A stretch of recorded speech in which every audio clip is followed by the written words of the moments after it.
Hey guys, it's Drea. So today I have a tag video. I feel like there's been a lot of really fun tag videos recently going around YouTube. I love doing tag videos, and for a long time there didn't really seem to be a lot happening with them. But a few of my friends have put up tag videos lately and I've been getting a lot of inspiration from them. So I figured I would do this one today.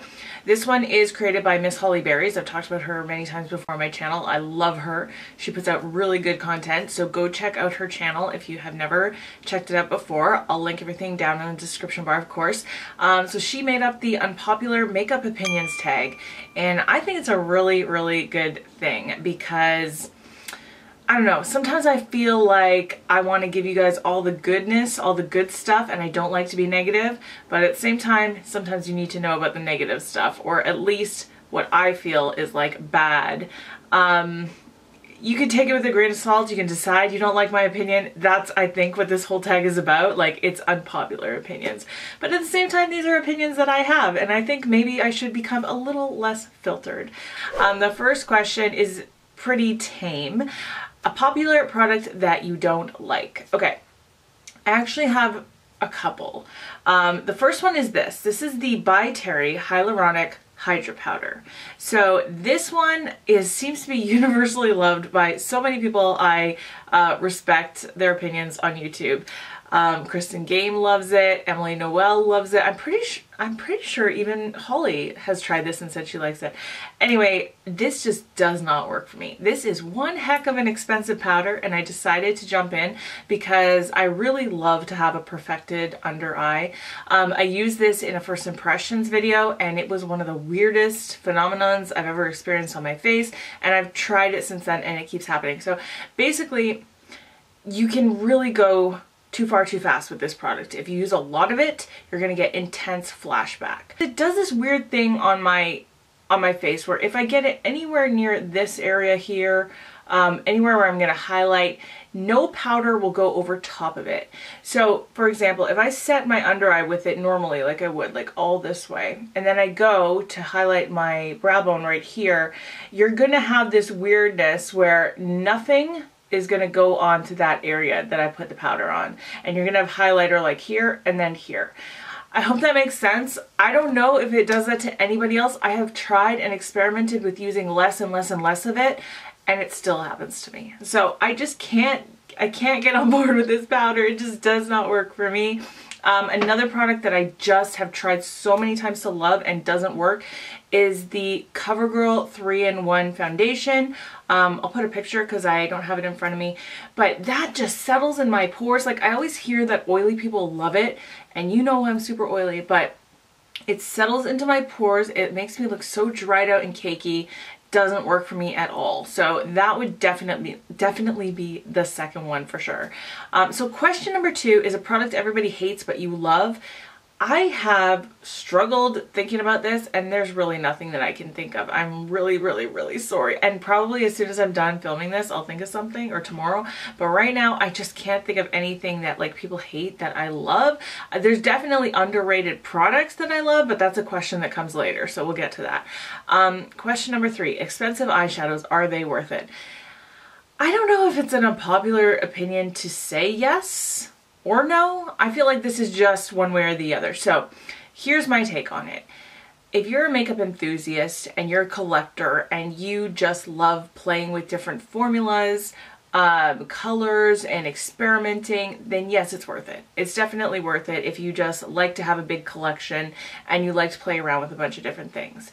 If you are just an everyday person who has, you know, a regular 9-to-5 office job and you want to do very similar eye looks every day, then no, it's not worth it, because there are so many good drugstore eyeshadows out there, or affordable eyeshadows like ColourPop, for example, where you can get beautiful bomb eyeshadow looks and you don't have to break the bank. Question number 4 is a popular brand you don't like.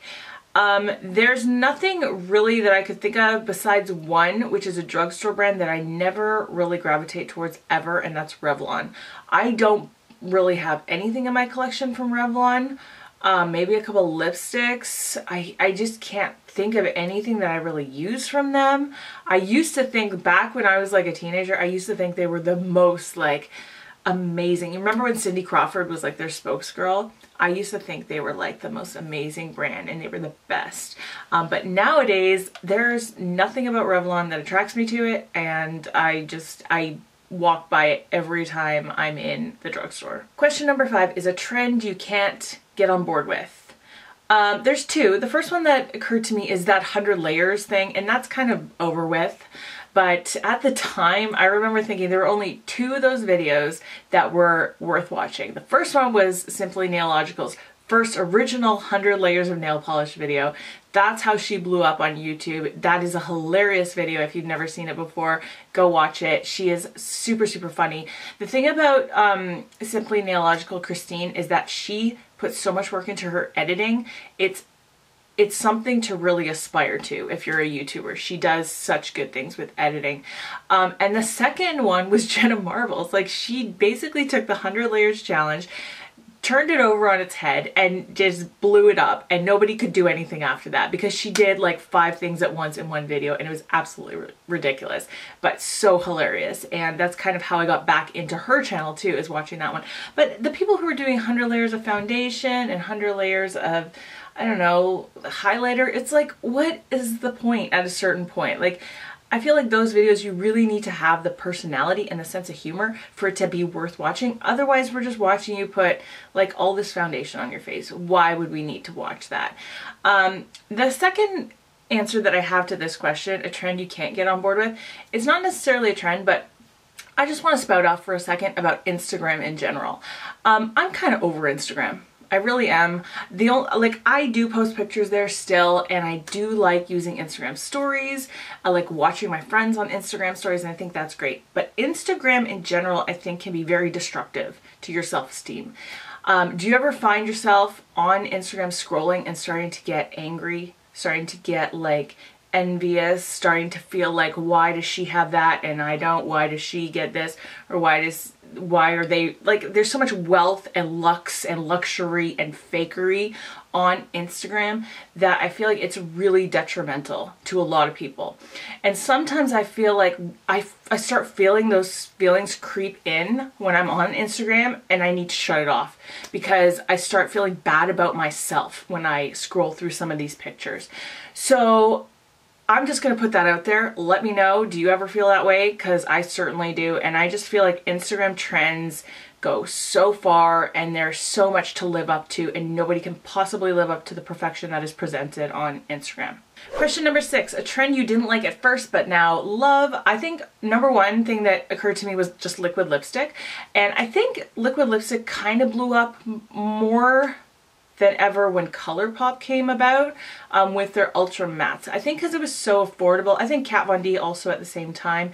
But both of those formulas, I think, really made liquid lipsticks popular again, or at all, I don't know. Anyway, made them popular. And both of those formulas, I think, are horrible, drying, like they feel horrible on my lips, and I hate them. And so I really, really, really hated the liquid lipstick trend for a long time. Loved the way it looks, but hated the way it feels. And now I do love a lot of liquid lipstick because things have been getting better and better. I found formulas that I do enjoy, so now I'm on board. The second thing, I think a lot of people have answered just baking in general under the eye, and it wasn't that I wasn't on board at first. I guess I just didn't really understand what it was, and there are definitely some YouTubers who kind of like pushed it and kind of explained it, did some really great tutorials. Jaclyn, Tati, I think, really kind of put baking forward to the every woman, you know? And so now it's something I do all the time and I love it. Next question, highlighter. Is it overdone or can it never be enough? I think a lot of you are gonna expect me to say that it can never be enough. I think for a lot of the time, I love to go really ham with the highlighter. I think it looks amazing on camera, amazing. In real life though, like, I think you gotta check yourself. It's all fine and good to say everybody can have their own makeup like style and we have to respect that, and that's totally fine. I think what I've realized about myself though is that going out in the world, it looks a lot different. You know, makeup in general can look a lot different on camera than it does out in the world. I spend so much time editing my videos that a lot of the time when I'm seeing my own makeup, it's on a screen. And even I sometimes don't realize how it really looks in real life. And you know, I think there's a lot of people that follow YouTube trends and Instagram trends in real life, and sometimes it doesn't really look as great as it does in a picture. I'm just going to use a small example here. I was shopping at Christmas time, and there was a girl who really, you could tell, like, loved makeup, and she was very skilled. She had really great eyeshadow going on, but she had taken, it was obviously Trophy Wife from Fenty Beauty. You could tell Trophy Wife just by looking at it. She had taken it, and it was basically a circle all around her cheekbones, all around her forehead, back around to the cheekbone again, all up and down her nose. And I was just like, wow, that is quite a look. Like, it was quite striking. I don't love to judge people, you know, I don't love to sit around and go, you know, I don't like to ever bully or make fun of people, but to me that just didn't look right in real life. And of course I would never say anything, but it was just a little weird. So I'm just gonna say, without being mean, trying to be as kind as possible, maybe just, you know, reevaluate the makeup that you're going out in public with and how it looks, because sometimes it's easy to be in a bubble about your own makeup, and I am a culprit too. I'm not saying that I'm not. Question number 8, an eyeshadow color you don't wear often or at all. Definitely blue. Definitely blue. I have done recently a blue tutorial, which I think turned out really good, but it's kind of like a more icy or lighter blue, and I definitely don't wear like bright blues or like sea blues or, you know, navy blues or anything like that. That is not a color that ever goes on my eyeballs, and it's really because I think I just have like olive tone skin and green eyes, and it just looks really weird on me, so there's no point in doing that. I did try it once just in the comfort of my own home because I really love the look of like pink in the crease and then blue all over the eyes, and it's kind of like a blue smoky eye with pink in the crease. It looks so cool, but not something that I would ever really wear on an everyday basis. Well, no, I never really wear it at all, actually. Something people on YouTube and Instagram need to stop doing. Okay, well, I've already kind of touched on just Instagram in general needs to stop in general, just being fake.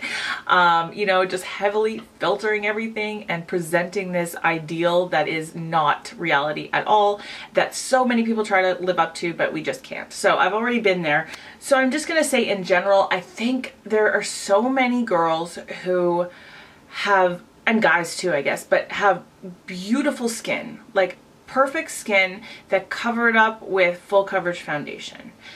And again, it's all personal choices. You can do what you want. I, again, am a culprit too. I will come out and say I think my skin is really great. There's very few flaws, and I think it's okay to compliment yourself sometimes, so don't come at me because I'm saying I have nice skin. I do. It's just, you know, I'm lucky genetically, and also oily skin a lot of the time self-moisturizes, so that's just the thing that helps it, you know, stay a little bit younger looking. And I take good care of it, so I'm not going to apologize for that. I have good skin, but even I, a lot of the time, will cover up my skin with full coverage foundation, and it's just because I think I like to have like a base to work with, to add on top of, because I like to be creative with makeup. And that's probably the same case for so many people on YouTube and Instagram that have good skin but cover it up. That's probably the same reason why. And again, I love reviewing foundations. I love foundation in general. So, you know, it's just something new to play with. But why do we do this? Why do we cover up gorgeous skin with makeup that we really don't need to? I think a lot of people need to step back, myself included, and try to go a little bit lighter with foundation, try to let your own beauty shine through. You don't have to mask things all the time. You can, you know, play up your good features. Like if you have good skin, let it shine through. And then maybe if, like I have a little bit of a droop to my eye, so maybe that I would consider a slight flaw. I want to make it look more lifted. So, you know, not as much foundation, more mascara, lashes, and eyeliner. I don't know, just an idea. But I think you guys understand what I'm saying. Let's just let our own beauty shine through in whichever way, shape, or form it takes. And that's it for that question. And the question number 10, last question, is a product that doesn't get enough love. I'm not going to say one in particular. What I'm going to say though is sunscreen. I think that there are so many people on YouTube and Instagram that have huge followings that really don't, I don't know, educate their viewers enough about sunscreen. And even though I try my hardest to use it and kind of communicate that with you guys sometimes, there's so little education out there and there's so much misinformation about sunscreen that it is so confusing to people, and I feel like that is a big problem in the beauty industry. People don't even really know how to use it, how much to use, what SPF even means, what the numbers mean. Like, it's so difficult to get an education on sunscreen. There are so few YouTubers that make it a priority to talk about. And even those that do, like for example Tarababyz, she's always talking about sunscreen, but I don't even think she has a video really explaining what it does or what it is. And of course I don't either. Like, it's just a tough subject. I don't want to appear as a authority on it when I don't have a proper education on it. Like, I know what I know for myself and I do it for myself, and I try to be like, okay, you guys use sunscreen, but it's just something that doesn't get talked about enough. I think people talk about skincare, like in general, like, you know, putting moisturizer on your face or eye cream and that kind of stuff, but nobody really talks about preventing the aging in the first place with sunscreen. So there you go. And I'm just going to throw in a little bit at the end here. This is not a question, but I'm a little bit tired about the whole marble phenomenon. Why did marble become such a thing that it's on everybody's phone case? It's in everybody's decor. It's like this thing. There's some super adorable, amazing like home decor channels I follow that are all obsessed with marble. I don't get it. Like, why? What is so great about marble? I will never understand. I'm a little over the hollow thing. I know people are holosexuals and that's all cool, whatever. I'm a little over the hollow in everything lately though. And finally, can we just like let unicorns go live in their own magical world for a while and just take them out of makeup for a little bit? Is that okay to say? I mean, I'm all for unicorns too, but I don't need them on every single thing I've ever seen in somebody's collection. Like, it's too much. Unicorns can just stay extinct in 2017 and we can move on with our lives. Alright, so those are my unpopular opinions. Let me know if you agree with me or you don't. It's perfectly fine if you don't. But that's it for today. I hope that you guys are having a wonderful day. I hope that you're speaking kindly to yourself and being kind to yourself. And especially when you look in the mirror, or especially when you're scrolling through Instagram, don't speak badly to yourself. Alright, I love you guys and I'll see you in my next video. Bye.